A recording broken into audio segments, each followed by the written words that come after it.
Hey guys, welcome to the Refined Savage. This week on the podcast, we have Dave Tate. This is an interview we did with Zach Gallman for his show. We kind of tag teamed them together, so we went down to Elite Fitness and did a great interview with Dave Tate. So he talked a lot about training, talked a lot about business and life. I think you guys are really going to dig it. So check it out. All right, hey guys, welcome to another episode of the Jack Drifter podcast. I'm here with Mark Valenti of the Refined Savage podcast and also Dave Tate, owner and CEO of Elite FTS. How you guys doing today? Good. Great. Good. Great to be down here. Yeah, so me and Mark decided today we're going to do a joint podcast because it's just easier with time and everything. So Don't they call that a collaboration? a collaboration, I guess that's what they call it nowadays. I'm not really sure anymore. So Mark, tell us a little bit about the Refined Savage podcast. Yeah, so Refined Savage came about. I was a professional Highland Games athlete for 17 years. When I kind of retired from the pro circuit and opened my own gym, we were looking for other outlets to do stuff, and we decided to do this podcast where we talk to people I'm basically interested in. So we do a lot of strength athletes, but we also do college professors and authors and entrepreneurs and just anybody I want to talk to. So it's kind of been a nice experience for me. So we've had some great guests on the show, from Magnus for Magnuson to Brandon Lilly to Rick Perillo, who is the author of To Kill the Irishman, and just a lot of different people I like talking to. Yeah, that's awesome. And Dave, do you want to give us a little background about you for people that might not know who you are? Does anyone not know who Dave is? Elite FTS is a company that specializes in educating and outfitting the strongest athletes in the world. So the way that I define the demographic is the perfect customer for us would be somebody that places training as one of their top 4 priorities in life. And when you start looking at what those priorities are, that very quickly, even if it's number 4, means that you're putting it over other things that are of pretty high value. Mm-hmm. With that is the mission that we use when it comes to content. It's the mission that I used when I started the company when it comes to content, because when I started the company, I had not as many websites as there are now, but magazines that were covering the basics all over the place. But they lacked where the intermediate could go if they had a sticking point when to get better. So, and that's where my passion really was anyhow. I don't really care what the 5 best exercises are for biceps and, shit like that. I think a lot of the beginner gains are kind of figured out by people on their own, and then they get stuck, and then that's kind of where we would come in. Gotcha. Did you have any idea that this was where you were going to go with it? I mean, when I first got on the site and was reading Coach X and Jackass and all these guys, the training logs were fantastic, but I think you were just building on the equipment side of it. And did you ever see it as a viable business? After a couple years, I did. Once I realized, because it all started as a Q&A and it all started as articles. It really started with me, helping Louis do seminars and consulting, kind of build out from there. Then he didn't want to do the seminars anymore. And my background is in strength and conditioning. My degree is in exercise science and nutrition. When I was in college, I managed a gym. Before that, I helped my high school football team shortly after I graduated. So I've been involved in one way or another with this strength thing since I first started competing in powerlifting at 13. So the extension of I remember getting a computer for Christmas that my brother built for me. And I mean, old dial-up shit, and obviously the first thing I'm going to look up is powerlifting. Right, yeah. I didn't even know porn was online at the time, but, it's just like powerlifting. And, I stumbled across this site called deepsquatter.com, and Jason Burnell was writing some content on Westside Barbell, and he was doing an okay job, but I was there at the time and spent 14 years there. And there were some gaping holes. There was some misinformation. So I reached out to him to say, look, can I help, answer some of these questions and so forth. So I started doing that there. And then that became unmanageable really for both parties, because we're going way back to, there's no social media. So every question that I answered was if people know me, they know my grammar is horrible, my spelling's horrible. So he had to fix that. Then he had to HTML code everything that he put up, and he had to put it up through his front page, which most people probably not even know what that is at this point in time. So it was very tedious. So when I was doing a seminar in South Carolina, somebody asked me if I ever thought about having a website, and that led to a friend of theirs that was putting together a Q&A platform. So that's what we launched first, was the Q&A, and it was Ask Dave. And it was just an easier way to do what I was already doing, but to be able to answer in real time, well, almost real time. Yeah. And as soon as I answered it, it published immediately. And then from there, people would ask about products, books, because I'm saying, look, you need to read Super Training, or you need to read Science and Practice of Strength Training, or use bands and this kind of stuff. And the next progression from that was, my wife was also training at Westside at the time, and she was frustrated with her job and was bitching to Louie, and he said, you know what, I don't want to sell the accessory shit anymore, because he had a mail order business at the time. He just wanted to focus on the reverse hyper and the DVDs, but he still had small inventory of stability balls, weight releasers, and kind of other shit like that. And it wasn't a huge inventory, but at the time for us, it was, so it might have been $3,000 of inventory. Essentially gave that to us on consignment, and then we started to build the store, where it might have only been not half a dozen products, and we had to borrow $500 to be able to buy sleds, because Louis was selling sleds but didn't have sleds to give us because he was out. So it was time to purchase new sleds, and it's like, oh shit, this is nice getting the other stuff because it's essentially on consignment. And he didn't have terms. I mean, he was really, really cool about this whole thing. And if people look back far enough, it was Westside Warehouse by Elite Fitness Systems. So the company name was Elite Fitness Systems, which over a period of time, the more that I would read people commenting online, they started to condense it to Elite FTS. So the name was actually created by the people who were reading the site. Yeah. So that's what I took and trademarked from that standpoint. So that's kind of how the whole thing started. But after a couple of years, and I did have advice, because I was still working as a trainer at the time. I had people that I was training, they're friends, kind of advisors. I don't know how you'd really want to classify them, but they viewed me more than just a servant, which back then, if you're a personal trainer, you were like no different than the person that cleaned their house. Sure, right. But they viewed me a little bit more than that, pulled me aside and said, look, you have more ability to do more than what you're doing here. And I was tapped out. I didn't have time for any more clients. I had a waiting list. Group training wasn't a thing. I was trying to get people to train together, but they just wouldn't do it. Right. And, fortunately for trainers now, it's become more popular, so they can grow. I mean, but at a certain point in time, when you're I think I had 40 billable hours. That's like 60 hours in the gym. Yeah. People canceling shit like that.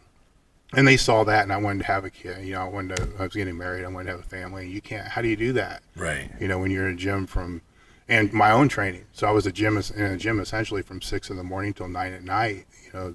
Pretty much every day of the week. So we started tossing around ideas, and that's when I'm doing this shit online. This Q&A. So kind of all these things came together at the same time. This conversation with them, the conversation with Louie, the people asking the questions on the Q&A. So that's when we started it. And by no means did it grow fast. I've never had a year where we doubled sales. Not yet. And that's in 20 years. Yeah, so starting out, it's always been the best. Double-digit growth is basically where we've been, but it's usually 10%. Right. That's a good year. If we're 10% over this year over last year, I'll be fucking shocked. But it's lower and lower each time, and so I didn't have to worry about dynamic growth, I guess, which is a good thing because it helped lay roots for longevity. To be able to help more people, which is essentially what it's all about when it's said and done. But after the first couple of years, I realized I didn't know a fucking thing about business. So I hired the E-Myth as consultants, and that was before I was even paying myself. That was my pay to myself. Right. So when I got to a point where I could pay myself, I flipped it over to paying them. and went through. They had a 5-year mastery program and went through that, and then that helped tremendously. If it wasn't for that, I wouldn't be in business right now. There's no way. So obviously, you'd suggest that to somebody who's starting. I don't know what their program is now, right? But I do tell everybody to at least read the book, The E-Myth Revisited. I do that.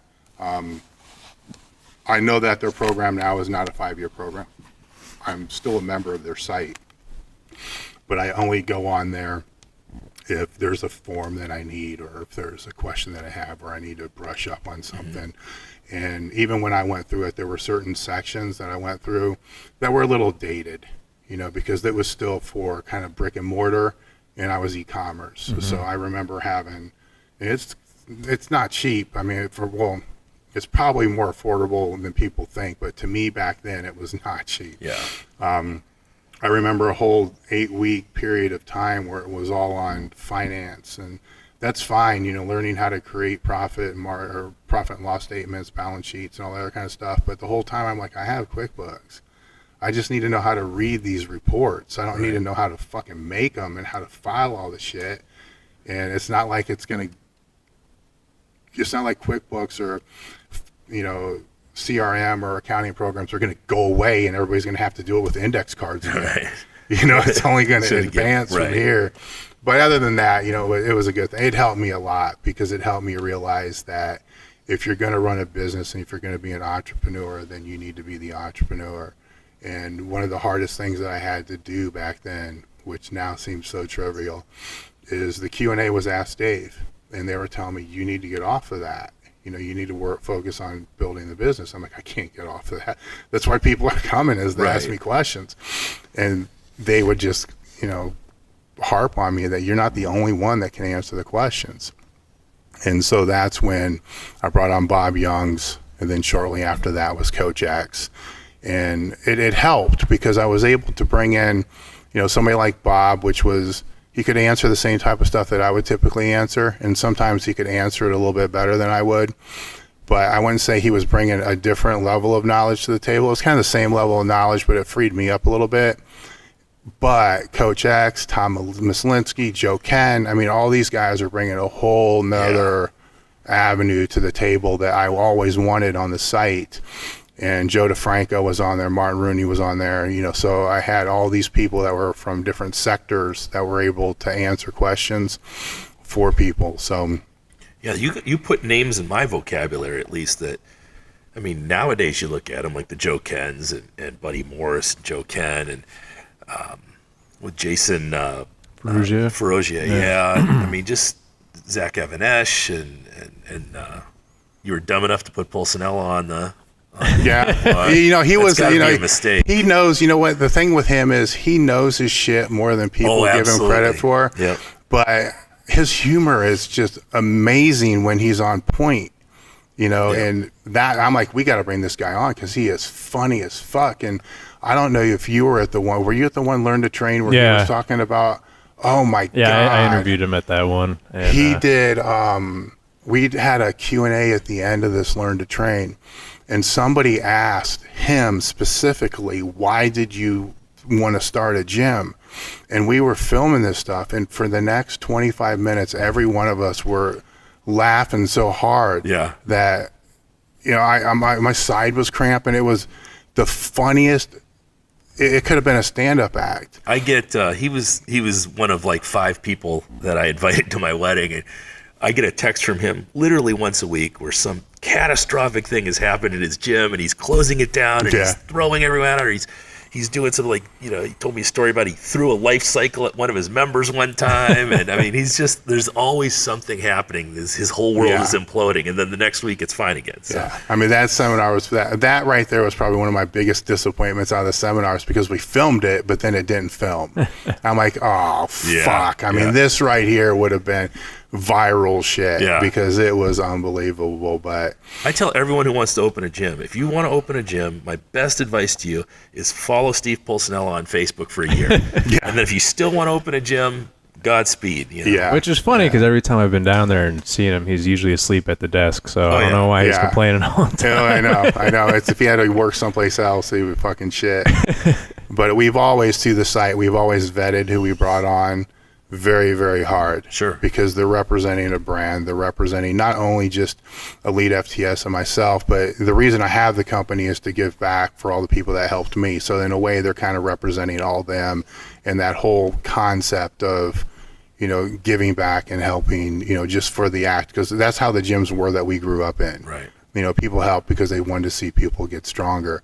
And, that's something I highly believe in. So we're vetting these people not just for their knowledge, but we're vetting them for their intentions on why they want to give back. And that was a lot easier to do, 10 years ago Right. than it is now. As soon as, ebook sales became a thing, or as soon as 531 really popped, then you didn't know. It's like, oh shit, is this person, only wanting to try to be on the site so they can have the next 531, and do they understand that there were 100,000 questions that Jim answered before the 531 book even came out? Best.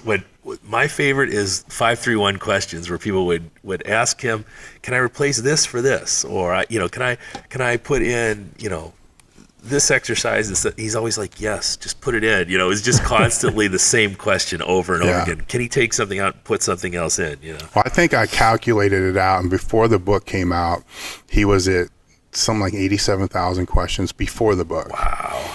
And that's not counting the articles. And when I brought him in, I was really stepping away. So I brought him in as an editor and salesperson, dual role at the time, and to do the seminars. So at that point, I stepped away. He started doing the seminars. So I stepped completely out of the educational side entirely, just to focus on learning more about business and building business. And that's when Jim stepped in and did a phenomenal job of filling that void and increasing the standard of that void. So when people see, it's always, and when Jim and I talk, it's always kind of funny, because it's, they think it was this easy path for him. And it's like, dude, he worked in a corporate setting, which, if Jim is not Jim, and we're not really a corporation either, but it's still, a 9 to 5, and he's got to deal with customer service and, all this other kind of stuff, which he did well, and sales, and, he was the fourth employee. I mean, it's really, the second real employee, maybe even the first. I'd have to think back, that we hired. I think he was the first. And there was a lot of work that went into it. And then the first book that we put out, it wasn't even an ebook. It was called Training Templates, that he put together. I may have submitted a couple things to it, but we used to send out manuals with orders. So buy this order, it's manual type of thing. And from that, he started to get a ton of questions through the Q&A on all the programs in that manual that were 3 days a week.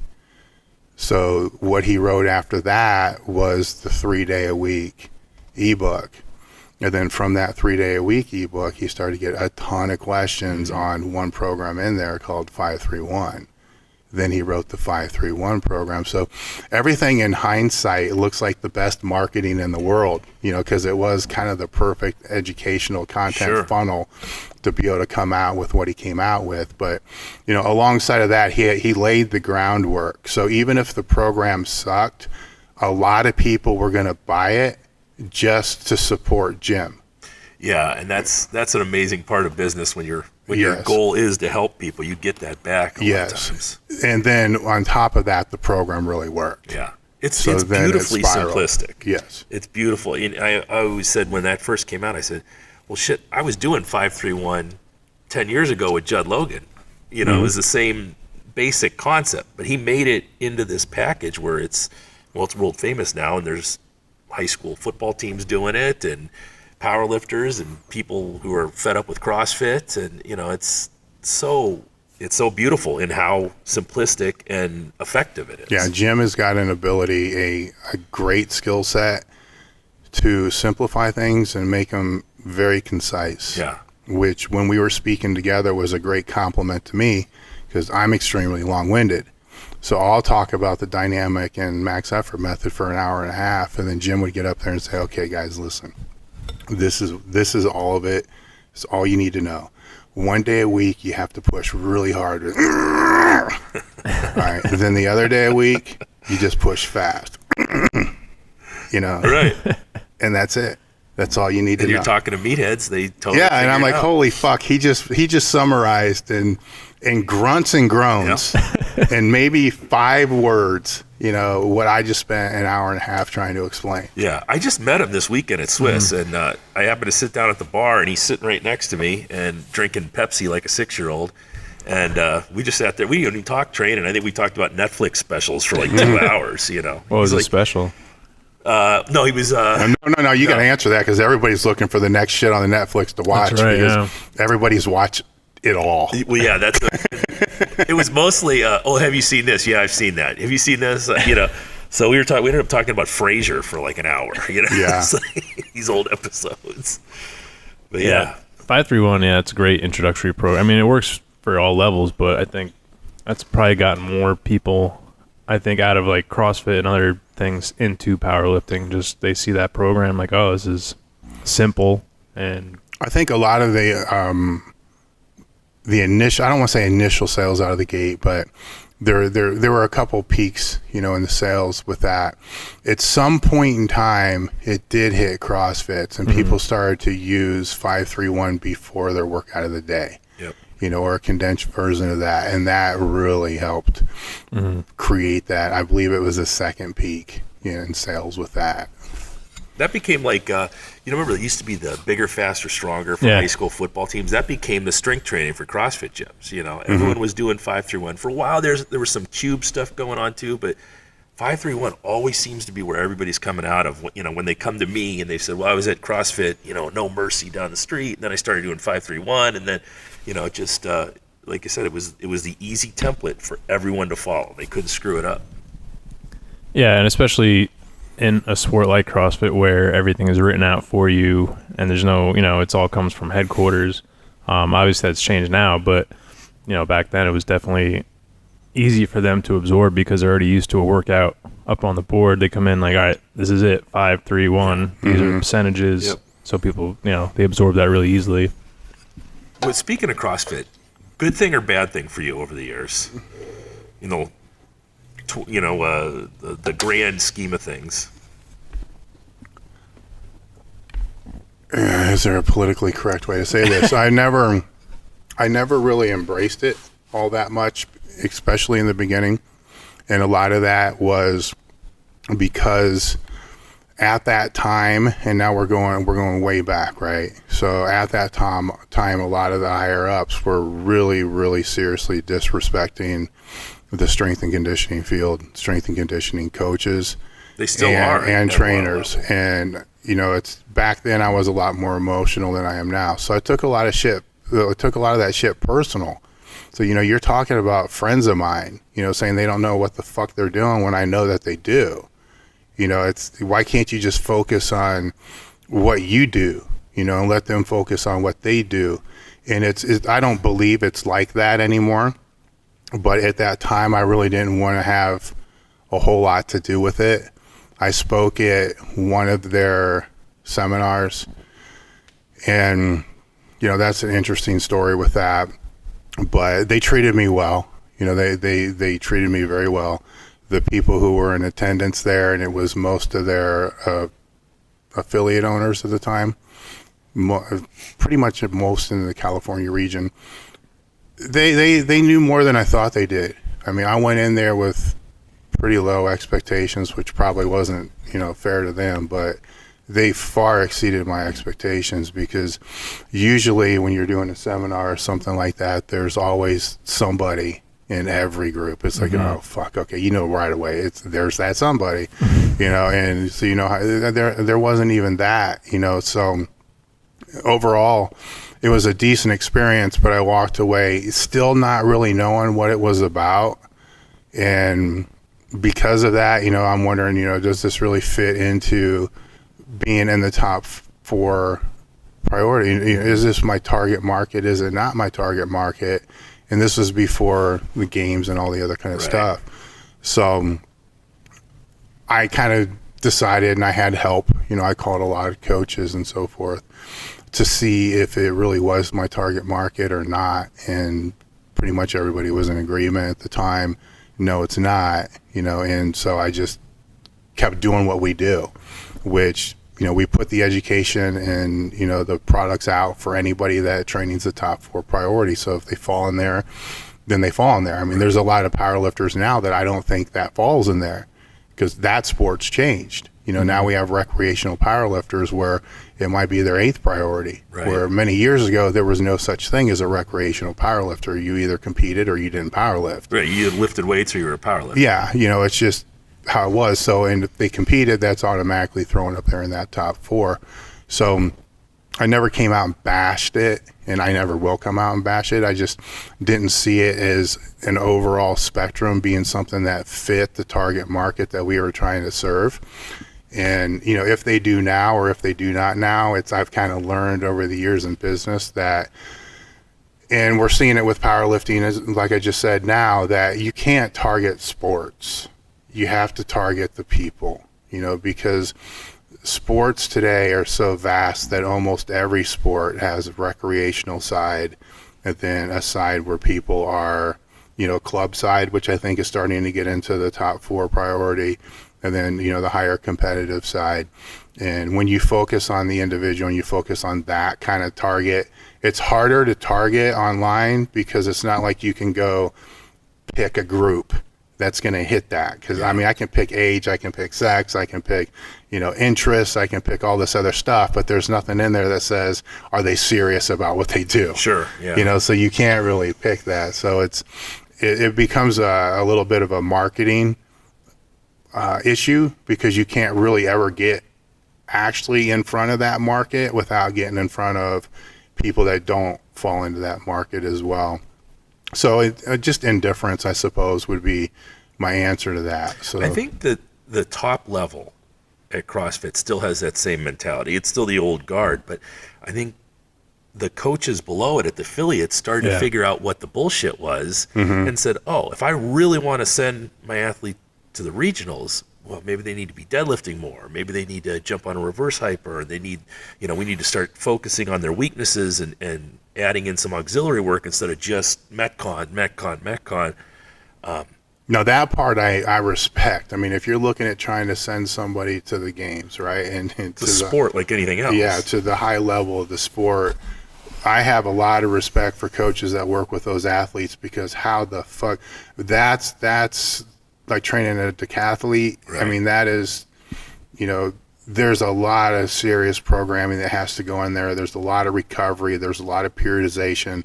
There's a lot of thought that has to go in there, because you're just not going to get a genetic freak that's going to pop and raise to the top of a sport like that. There's too many facets that's not going to happen. The training matters, a lot. So in that aspect, I got a ton of respect for that. Yeah, that's greatly improved. It went from like a random just here's a workout of the day to coaches actually putting some thought into it. And I've seen just, especially athletes coming out of CrossFit into powerlifting and strongman, how well-rounded they are now, because they have that better programming at the CrossFit boxes, where, 10 years ago, it wasn't like that at all. It was just go in, it's your first day, here's a bunch of snatches, and welcome to CrossFit. But I think you'd agree it was the coaches at the grassroots level who said, this is wrong.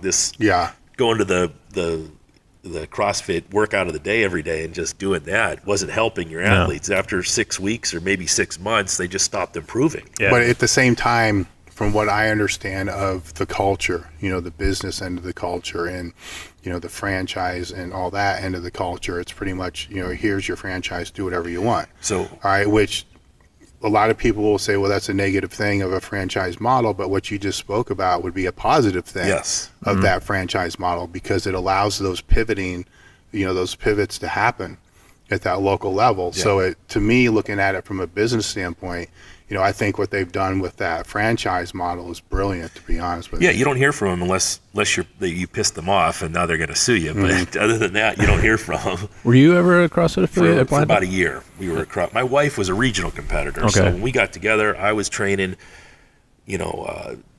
lots of high school, college athletes, and I was a shot and discus coach, and I was working with that, and she brought the CrossFit angle in. So we went and we did it, but we were doing my strength training with her Metcons, and here we're paying them. I was like $3,500 a year or something, and nobody was coming in my door going, "Hey, do you do CrossFit?" At the time, it was just, "Oh, Valenti has a gym, let's go check it out." So I was like, why am I paying these guys? So when you had that affiliate, how'd that kind of shape your coaching moving forward? It really didn't. I had to learn. Dave and I were talking before the show that I was basically doing a lot of stuff that I had talked to Louie about and Judd Logan at Ashland. So my strength training was pretty much set in stone at that time. I had to learn from her how to do metcons and program metcons. And there's a little bit of an art to that. But I certainly wasn't doing a lot of high-level gymnastics. Nobody wants to learn how to do a muscle-up from me, know. And we weren't doing anything on the CrossFit main site. So it was all really our brainchild. And it was kind of, almost bad for us to say that it was CrossFit because this is Mark and Aaron Valenti. It had nothing to do with Greg Glassman or Dave Castro or anyone else. Yeah. So when we decided to de-affiliate, everyone told us it was a horrible idea, and CrossFit gyms closed down right after they do that. That was 5 years ago, and we seem to keep growing. It hasn't been much of a hindrance for us. So I think it causes people to freak out just as much as it does. Some people will avoid your gym because it says CrossFit just as much as they'll come to it. Yeah. They're just afraid. Yeah, no, I mean, when I was working at the spot, a lot of people come in and say, "This isn't a CrossFit gym, is it?" And it's like, no. And you always recount these horror stories of, "Oh, they had me doing this the first day." Yeah. And it's like, no, well, we're not that. But then, obviously CrossFit does have draw that crowd. Sure.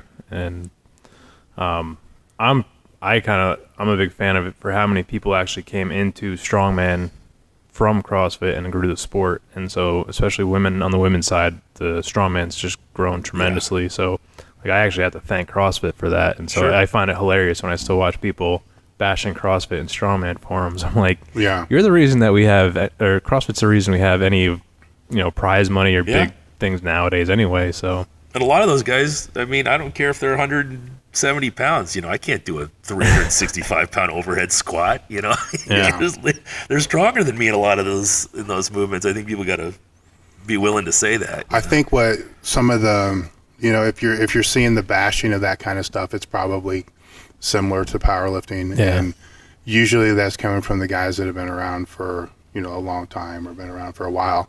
And I think where a lot of that kind of stems from is when you're talking about strength sports, there's never really been beginners. You know what I'm saying? That people will fall into strongman or they'll fall into powerlifting after they've been in the gym training for 4 or 5 years, and they're kind of strong. Every now and again, you might get somebody that's a true beginner that just ends up in a group with other people. And now what they're seeing is there is a beginner level. It's if you relate this to football, you got Pee-wee football or JC football, and then you got junior high football, high school football, college football, and so forth. Well, all those players don't practice on the same field. They all practice on different fields.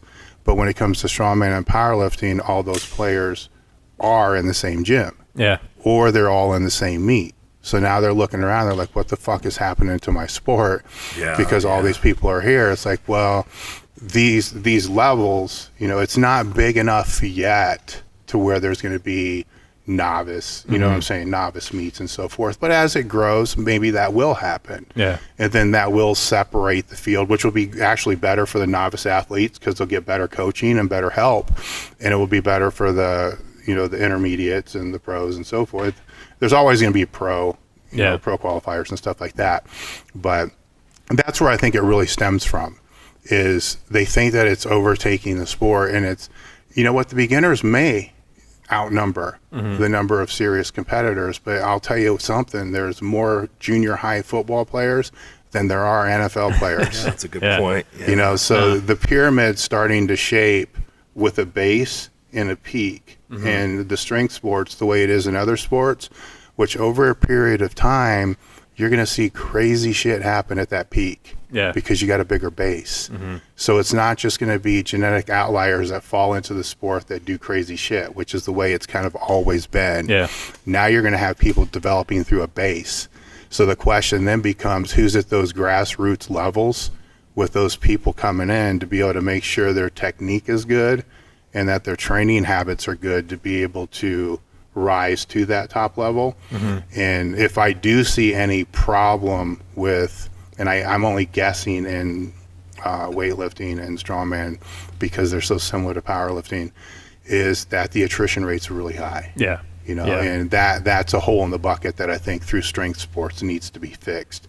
And I think that can be fixed if people were to go back to training in groups again. Yeah. Because then the beginners won't have to rely on, online coaching. And not that can, that can be a good thing and it can be a bad thing, but it's still not going to be comparable to working in a group with people who share the same hobby or the same passion, or can visually coach and teach and motivate. Because no matter what you're doing, even if you've been training for a year and you still just love training, there's going to be days you just don't want to go in. Oh yeah.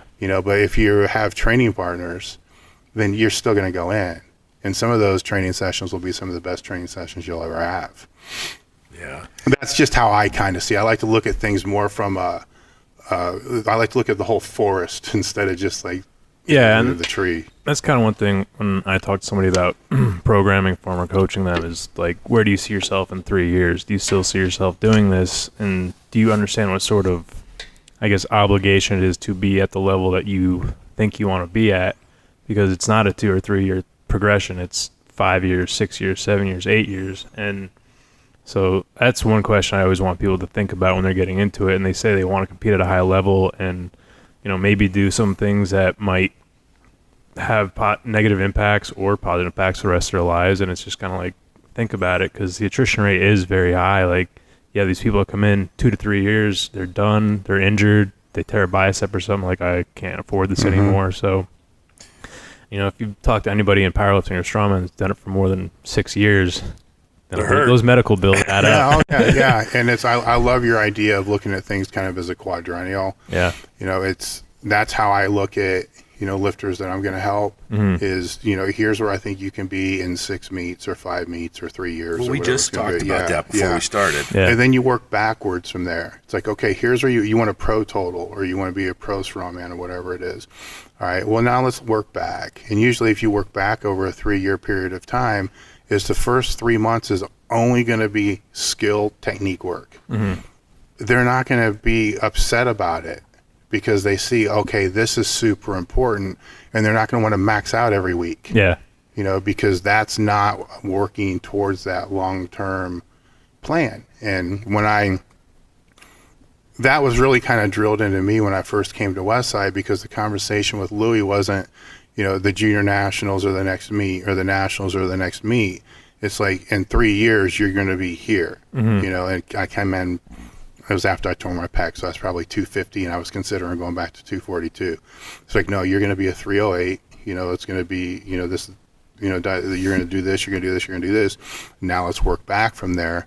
And it changed my whole mindset. Then all of a sudden, going from a closed stance with boots, we didn't have weightlifting shoes, so we're Timberland boots,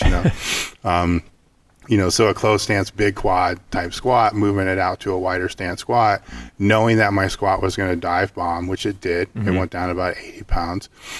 I was okay with that because I knew that the long term, was going to be over what I was squatting before. And it was. But had that conversation not happened, I would have been like, fucker, I just lost 80 pounds on my squat. I'm out of here. Because it takes time. Yeah. Bad habits take time. That's always my favorite first email when I start coaching somebody is, I can do more than this. I'm like, I know. I'm well aware of that. But we'll get there. We'll get there. Like, this is a long process. This isn't max out every week and show me how strong you are. I know you're strong. Speaking of you getting to 308, that was one of my favorite all-time articles you ever posted, was how to gain weight. And I've actually downloaded that jokingly to give it to people and say, you really want to know, are you really bitching at me that you can't gain weight because, you're eating 2 meals a day? This is what Dave Tate had to do. Yeah. That was, we were benching. It was on a Sunday, and Jan Blakely used to come out and bench, and Louie was on my shit again because I had a really hard time. My body weight always wanted to settle about 68, 270, and I could push it to like 280, but even 285 sometimes. But then it's like, what's the point if I'm going to be 285? why compete? It's stupid to compete as a 308. Let's just cut it down to 75. If I just skip dinner, shit, the next morning I'm damn near 275 anyhow.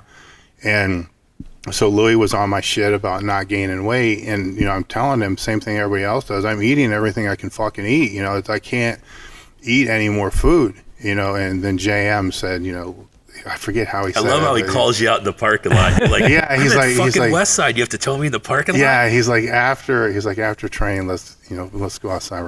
Let's talk. I'll tell you, the JM Blakely secret to gaining weight.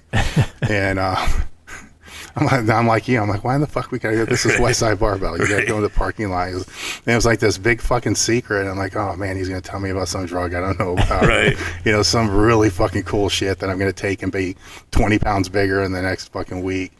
And then he goes into the whole spiel about, calories per bite and, the breakfast sandwiches from McDonald's. You staring at the pizza. Well, it was just, it's like if you eat McDonald's and you're buying 2 of the sandwiches, you realize you can put a hash brown inside the sandwich. You can put mayonnaise, a whole pack, on top of the hash brown, and then you smash it all together, and you're still eating 2 sandwiches, but you just added, more. Yeah. And then go to Chinese for lunch and make sure there's MSG. No matter where you go, if it says no MSG, go someplace else. Yeah. And then salt the shit out of it. And then the dinner was the pizza thing, which everybody knows about. But then the other aspect of the whole thing was to eat a Hershey bar every hour, while you're awake. And so I'm buying packs of these Hershey bars. Jesus Christ. And I realized later, when I asked him why, he said, well, the key to, manipulating body weight is blood sugar. He said, so we're just going to keep it high all times. So there's no fluctuations. Right. And I'm like, that's kind of fucked up, but it kind of makes sense. Yeah. And then he said the cool thing with the Hershey bars are the portable. You can go and even if you work in a factory or whatever, you can go in the bathroom. It says you only got to break it in a couple pieces, throw it in your mouth, and if you're so full that you can't chew or you can't swallow, the shit melts its way down.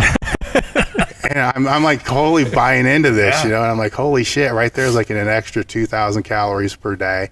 And where people fuck this up is they think I ate this way for years, but within 6 weeks, I think I was 295, which to me 295, 298 was a good place because I like to gain weight before a meet. Right. Mm-hmm. So I like to blow it up for that, which would put me at about the 308.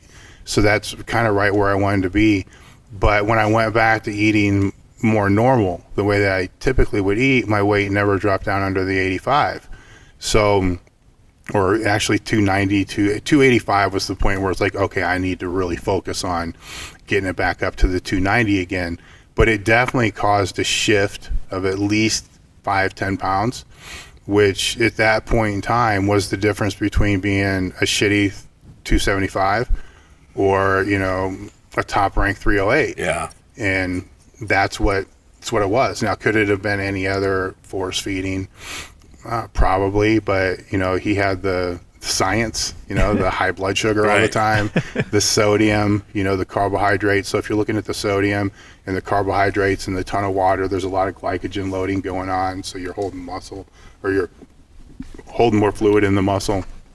And I mean, he was known too that fucker would be 308 pounds, drop all the way down to 198. Jesus. Break a world record bench in the 198, then go 220, then go 242, and break world records all the way back up to 308. Yeah. Then the fucker go back down again. I've never seen anybody be able to manipulate his body weight the way that guy could. So when he was like, "Hey, I come outside," I was like, "Okay, I'm coming out," and it definitely helped. But it's a funny fucking story. But what's even funnier is how many people think that this is a long-term answer. Like, oh my god, I got to eat a pizza every night for a whole year. I'm like, no. Yeah. If it wasn't the pizza, it was a giant bowl of ice cream. So it was supposed to be like a mixing bowl, one of the tin or stainless steel bowls. Right. So you'd put like half a fucking gallon of ice cream in there. And then the way he explained it is you got to think, if what's on the spoon. If you take a spoon of chocolate ice cream, now if you put chocolate syrup on there, you just added more calories. You put grape nuts on there, you just added more calories. You put caramel on there, you just added more calories. You put some olive oil in there, you just added more calories. Right. So it's the calories per bite. Yeah. He says, so it can be the pizza, it can be the ice cream, it could be cereal, or stew. As long as you keep adding more shit in it. Right. And sumo wrestler stew was another one that Matt Dimmel did that a lot, and I don't even know what that recipe was. To me, that was fucking gross. You had to chew on the meat, and that made your jaw, worn out. It's so much meat. It's like, you ever have a Charleston chew? Yeah, right. And like the Charleston chew, you're like, oh Jesus, man, my jaw's gonna break. What did you ever calculate out how many calories that would usually roughly be? For me, it was about 8,000 to 10,000. Jesus. So it wasn't that bad. Yeah. What people don't understand is I used to eat very clean, mm-hmm. So that was part of my problem, is I was trying to eat too clean, because I started out as a powerlifter. I had 3 years in bodybuilding and did put a lot of muscle on while I was bodybuilding. It wasn't usable muscle. Right. I mean, when I went back to powerlifting, I was weak as fuck. But I did begin to understand, and having a degree in nutrition, you'd think I would know better, that this does kind of matter more than what I thought it did. And so I was probably too afraid to completely exchange a meal with something bad, mm-hmm. which is like the Chinese and the MSG and shit like that. It's like, well, if I'm going to do this, then I still need to have the chicken breast, and I still need to have the bison or the beef, and then have that. Right. Now, the problem today, and I discussed this in a podcast I did yesterday, is a dirty bulk today is not the same as a dirty bulk 15 years ago when I was doing it. Today, it's everything's in a box or wrapper, right? So they're putting pot pies and they're eating 2 pot pies, mm-hmm. and a dirty bulk to us was you're eating 3 or 4 hamburgers that you make on the grill, and then you're eating a whole bunch of fucking potato chips and shit like that with it, or you're eating ice cream or something like that. Now all the food, majority of the food most people are eating that are in strength sports, is probably processed food. Mm-hmm. So for them, a dirty bulk, they could still eat 8,000 calories but have nutritional deficiencies. Yeah. Where back 15 years ago, when say half of that food was still kind of real food, the only nutritional deficiency might have been like omega-3s and vitamin D. Mm-hmm. Where now I think, based upon the shit, that's out there, it can be a lot worse. So that's where the conversation changes a little bit, because the times have changed. So if you're talking to a kid about gaining weight, you almost need to tell them quit eating anything that comes in a wrapper or a box and start eating foods mm-hmm. that are more solid. Yeah. And I actually think, and I haven't done the math on this, if you did track the calories from that, I'm going to guess you're probably going to get more if it was the straight food. Right. Than you would the other shit. Yeah, that was, when I went from 250 to over 300, it was a lot of making my own burgers. By the way, congratulations. Oh, thank you. Yeah, I'm all skinny and weak now. I appreciate it.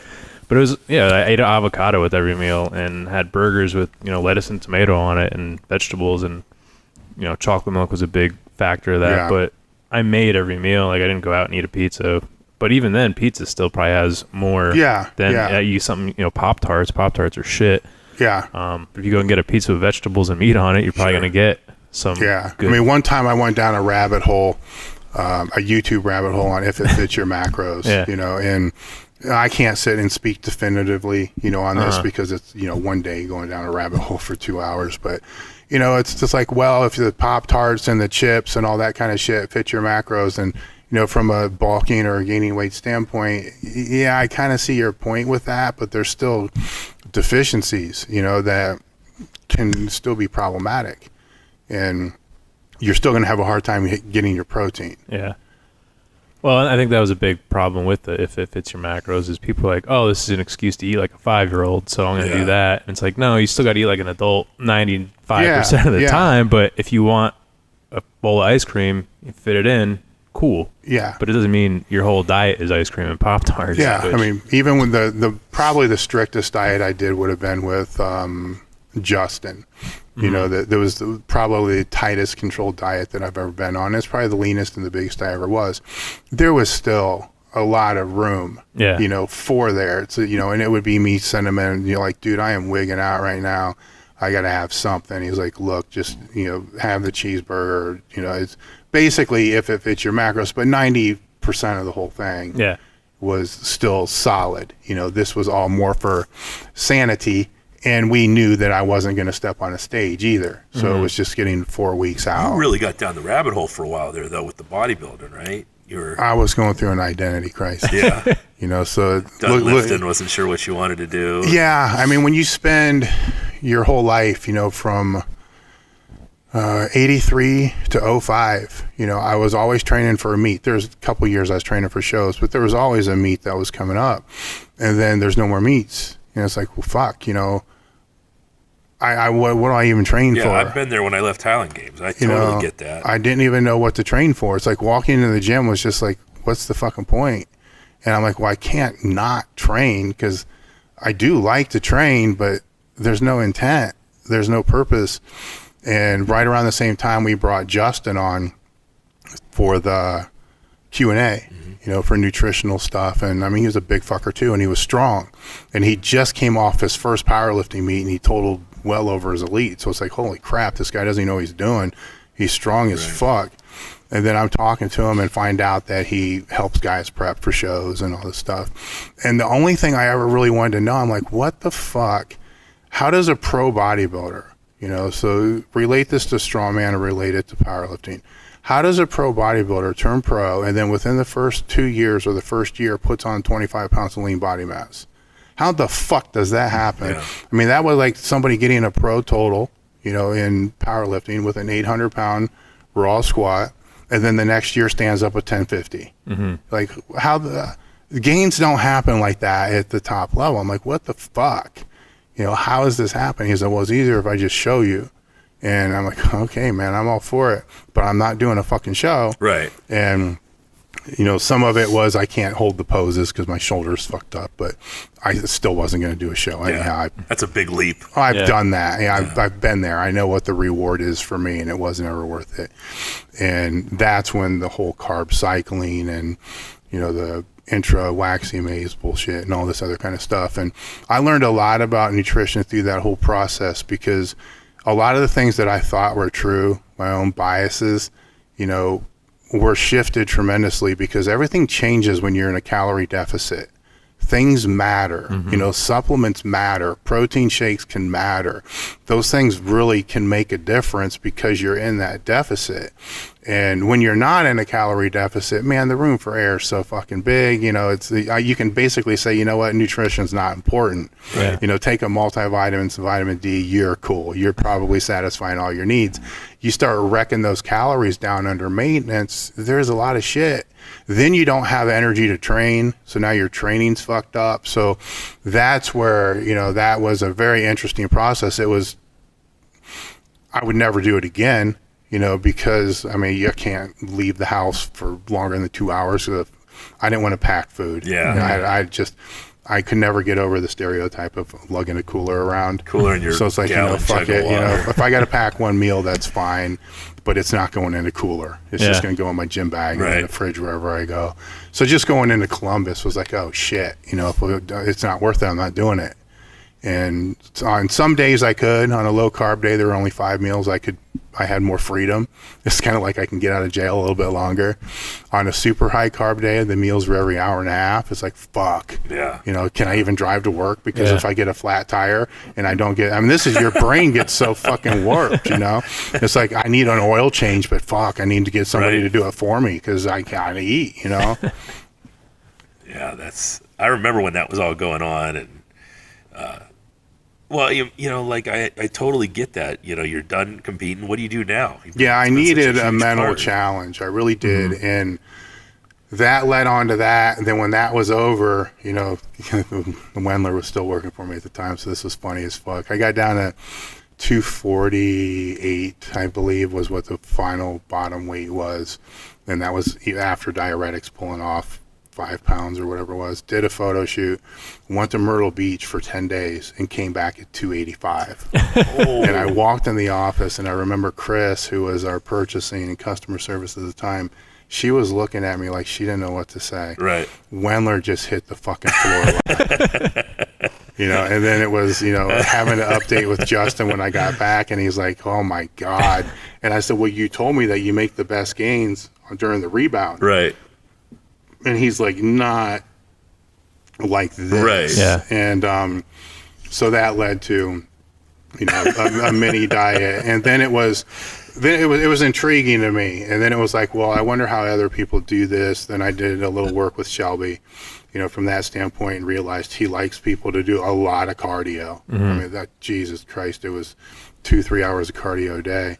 And then I started training with John. Yeah. And it's like, well, let's do this. And when I was training with John, the diet wasn't so much about what I'm going to look like, because at that point in time, I've already accepted the fact, as a former powerlifter, I don't really give a fuck what I look like. I really don't. I mean, I don't care what the fuck I look like in the mirror. I do care about how strong I am. Even today, that never goes away. Sure. I just create my own exercises to test myself on. But with John, it was more about, I probably shouldn't be 290 anymore. I probably shouldn't be 280 anymore. And he knew from following the same path, or seeing me follow the same path, that I have a really bad habit of springboarding back up 30 pounds. So when I was working with him, I remember when I hit 240, I'm like, fuck, finally this shit's done. He's like, no, 2 more weeks, man. So you see that vein in your shoulder? It's just starting to come out. 2 more weeks, man. You're going to see that, and there's going to be another one coming out. And you're like, oh, fuck, what's 2 weeks, man? Yeah. I've never seen fucking multiple veins in my shoulders. Fuck, I'll do this, And then I come in, and it's like, fuck, finally, it's done. He's like, now if you look at your abs, you got a vein just starting, and I'm like, fucking veins in my abs. Right. It's like 4 more weeks, man. That will definitely be there. And so he keeps doing this shit, and I get to a point where it's probably 8 or 12 weeks deeper into it. And I remember getting on the scale that morning. I was like 221, and I'm like, fuck this. Wow. And I went in the gym and told John, I'm like, John, I'm fucking done. There's no more 2 more weeks. I don't care what's going to pop out. You can tell me a bicep peak is going to come out that looks like Schwarzenegger. Right. I'm done. And he said, that's fine. What do you think you're going to weigh if you rebound out now? And it was 250. I'm like, you motherfucker. Fucking fooled me this whole time. Yeah. And then I did. When I came back out, I maintained that 250, 260 for about 6 months. And then I had to get my hip replaced, and that threw everything out. Yeah. Kilter. John is really, really good. I heard him speak for the first time this weekend at Swiss, and the coolest thing he showed was he was showing us his blood work. And one time he said, I won't tell you what I was taking, guys, but he had his testosterone at over 6,000. Mm-hmm. I was like, wow, that is impressive. That's up there. Yeah, it was a good seminar. Him and it was Dr. Stevenson, I think was his name. Yeah, real good stuff.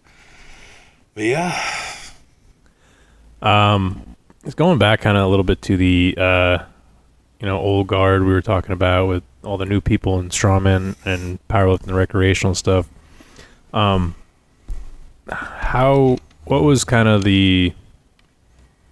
how did you weather going from a geared populace to all raw? Like, because a lot. I was probably more of a late adapter, because I didn't want to see the gear die, because I really did like the skill aspect, and it really had nothing to do with the fact that we sell metal gear. Yeah, that's such a small. When I break out our total sales and kind of guesstimate how much of it really is powerlifters, it's under 10%. Yeah, and that's including monolifts, and I put competition benches in there, which those are also gyms, and they're also that's kind of inflating the number a little bit. So, and with the metal gear, it's actually in our best interest to not have it, because to stock in inventory, even just a minimum of 3 to 4 of each size, when you're paying over $200 and some per suit, and there's 7 different lines of suits, it was over half our inventory. Yeah. So it was probably in our best interest for it to happen. But I like the skill aspect. And the thing with the raw, which was kind of weird, is it's been around and I'm going to guess on the dates, but I'm going to say it was there maybe 4 years before it became popular. But man, everybody made fun of the shit. I mean, single ply guys, the multi-ply guys. I mean, anybody that was lifting raw was just a nerd, man. It's like nobody gave it any credence, and because there wasn't even really a division. Then there was like the 100% Raw Federation or something like that, and nobody gave them any credit or any, because they weren't. I mean, back then you had the top 100 in Powerlifting USA, and it's where you rank there is what mattered.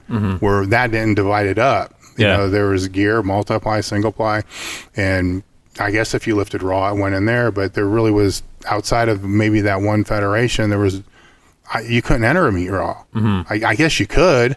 But everybody would be looking at you like, dude, you need to borrow a suit, because nobody did that. But slowly over a period of time, I started to see that this is for real. This isn't just a bunch of guys running their mouth, because the way it kind of really started was people being overly judgmental against gear. It's like, let's put down gear as much as we possibly can to build raw up. And I don't think that was working. I think that was actually creating more resistance for them. And then after a couple years of that, say 2-3 years of that, they kind of quit doing it. And they just started focusing on the raw. And then what happened is it started to take off, because more people started coming in.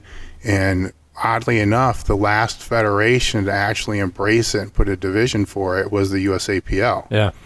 Some of the first federations were, I believe, RPS, SPF, the APF, and the USPA might have been pretty quick on it too. I'm not too sure, but I do know the last one, the USAPL, and in their defense, it's a big deal for them because it's a bigger governing body. IPF feeder. I mean, you got to change a lot of records, and all that stuff's got to change. But with that advancement of that, single ply is pretty much dying. So it's just replacing one. So for me, it's just paying attention to what the lifters are doing. For some reason, they all come out here, they'll start raw, and they end up in gear. I'm like, the other day I was joking. I'm like, there might only be fucking 100 gear lifters left in the States, and fucking half of them are here. Tate always says something every time I'm down here about getting in gear. But no, because I thought that was funny.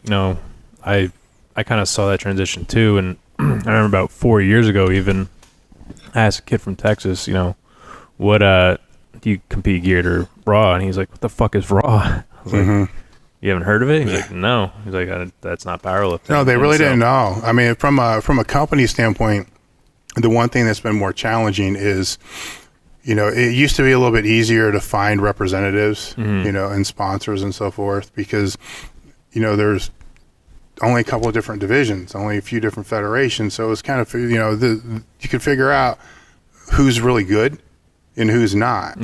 Now it's so disperse, even in raw, that you don't know who the best really are. And if they are, is it just for a year, or it's become very hard to be able to find people to sponsor because of that, because you don't know how long they're going to last, and if they're even, I mean, you can look at the open powerlifting and kind of see where they rank, but what federation was that? I mean, so there's a learning curve education wise that took a while as well, for me to figure out, just federation wise and all that kind of stuff. Oh yeah, and even with the base growing, you have all these people just coming out of the woodwork who do put up these huge numbers and then fade away in a year. And so it's like, all right, every time you become aware of them, they're gone. Yeah, exactly. I mean the attrition's so much higher, and and maybe gear did keep people in longer because they were financially vested. It's like, shit, I just spent $700 on gear to compete.